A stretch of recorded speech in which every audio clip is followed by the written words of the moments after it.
Il est sans doute le dictateur le plus légendaire de l'histoire de Rome, souvent considéré comme le fondateur de l'Empire romain. Comparé à un héros stratégique de l'Occident, un peu comme un Cao à la romaine, César n'a jamais été empereur, mais son nom est devenu synonyme de pouvoir et de grandeur pour les générations futures.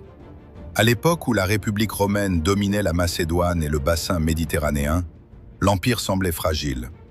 Et voilà qu'il surgit, tel un sauveur inattendu, mettant fin à la République pour bâtir l'une des plus grandes puissances d'Europe, l'Empire romain.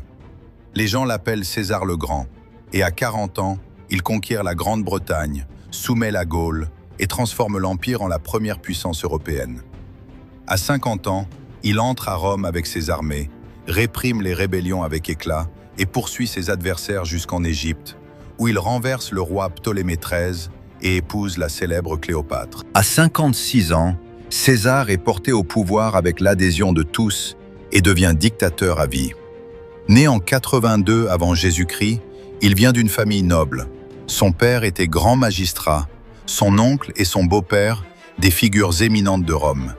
Avec un tel héritage, son avenir semblait tout tracé, jusqu'au jour où tout bascula.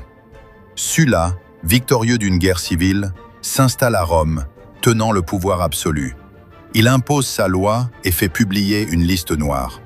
Tous ceux qui s'opposent à lui seront punis, et même la dénonciation rapporte une récompense. César découvre que le père de son épouse figure sur cette liste. Sans perdre une seconde, il prend sa fille Julia et court sauver son beau-père.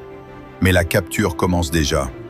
Avec courage et rapidité, César affronte deux hommes venus l'arrêter, prouvant dès le départ son légendaire talent au combat. C'est alors que débarque une troupe de l'armée républicaine, dirigée par Pompée. Les deux futurs géants de Rome se rencontrent pour la première fois.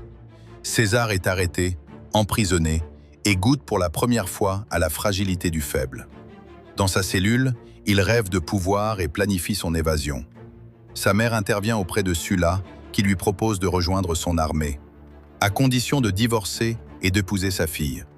César refuse joyeusement, il n'abandonnera pas sa famille et suit son propre chemin. Sulla, furieux, veut le faire exécuter, mais Pompée intervient et persuade l'ancien dictateur de le laisser filer. César s'échappe donc, mais sur la route, il rencontre Pompée lui-même. Avec un clin d'œil, ce dernier lui conseille de se rendre en Bithynie, donnant à César un anneau protecteur pour être reconnu auprès du roi. César jure de revenir, mais à peine arrivé en Turquie, il se fait capturer par des pirates. Attaché au-dessus de l'eau, il négocie avec eux avec humour, jusqu'à ce qu'une bataille éclate, et malgré la faim, il renverse ses ravisseurs. Finalement, sauvé par ses compagnons, César ne pardonne pas si facilement. Il capture les pirates et les fait punir, reprenant sa route avec un sourire malicieux. Pendant sa fuite, il apprend une nouvelle fantastique. Sulla est mort subitement à Rome.